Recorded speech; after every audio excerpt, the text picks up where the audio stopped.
Hello everyone. तो अभी तक पिछली 4 क्लासों में हमने सीखा कि हम बार बेंडिंग शेड्यूल ऑफ फाउंडेशन जैसे आइसोलेटेड फुटिंग होगी, कंबाइंड फुटिंग होगी, कैसे बनाते हैं।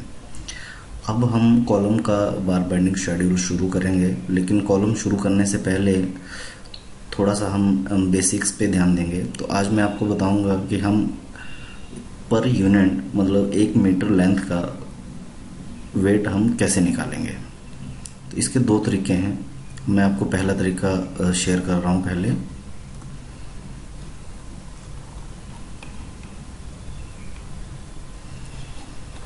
Then how to calculate weight of reinforcement type 1।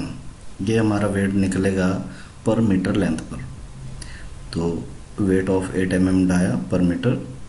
Then इसका फॉर्मूला है dia square divided by 162 is equal to 8 into 8 divided by 162 is equal to 0.395 kg।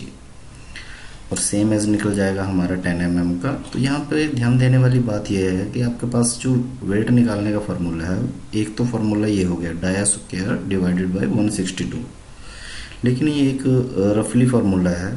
तो जो हमारा एग्जैक्ट फॉर्मूला है इंजीनियरिंग वे में, वो मैं आपको बताता हूँ। अब इस फॉर्मूले से जैसे आपका 8 हो गया, 10 हो गया, 20 हो गया, 12 हो गया, 16 हो गया, सब ऐसे निकल जाएंगे। अब हम चलते हैं दूसरे टाइप में, टाइप 2 पर। तो टाइप 2 में अब देखेंगे, अब हम सबसे पहले इसमें 8 mm डाया का ही वेट निकालेंगे। Then weight of 8 mm dia पर metre. Then formula is length into cross sectional area into density of steel. अब अगर आप इसमें देखोगे तो हमें बेसिकली 3 चीज़ें चाहिए। एक तो चाहिए हमें लेंथ, जो हमारे पास 1 मीटर है। एक हमें क्रॉस सेक्शनल एरिया चाहिए बार का, और एक हमें डेंसिटी ऑफ स्टील चाहिए। तो हमारे पास लेंथ ऑफ बार 1 मीटर आ गई, cross sectional area pi into D square divided by 4, where D is the dia of reinforcement, and density of reinforcement is equal to 7850 kilogram per metre cube. तो जो हमारा D है वो 8 mm है, और इसको हम मीटर में कन्वर्ट कर लेंगे तो ये आ जाएगा 0.008 मीटर। देन अब हम वेट निकालेंगे। तो वेट आ गया हमारा 1 मीटर लेंथ होगी into pi into D square divided by 4 into 7850। पाई की वैल्यू हमारे पास 22/7 होती है।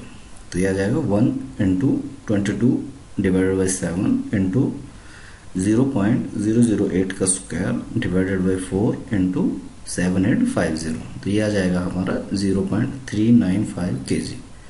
ये एक इंजीनियरिंग फॉर्मूला है किसी भी स्टील का MS का वेट निकालने का। अब जैसे मान लो हमारा ये 8 mm डाया बार था, रेनफोर्समेंट था। अब जैसे मान लो हमने MS फ्लैट का निकालना है, तो वहां भी सिर्फ हमारी ये चीज चेंज होगी, क्रॉस सेक्शनल एरिया।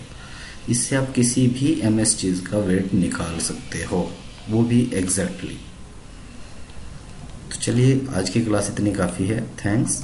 अब अगली क्लास में हम कॉलम शुरू करेंगे। Okay guys, thanks.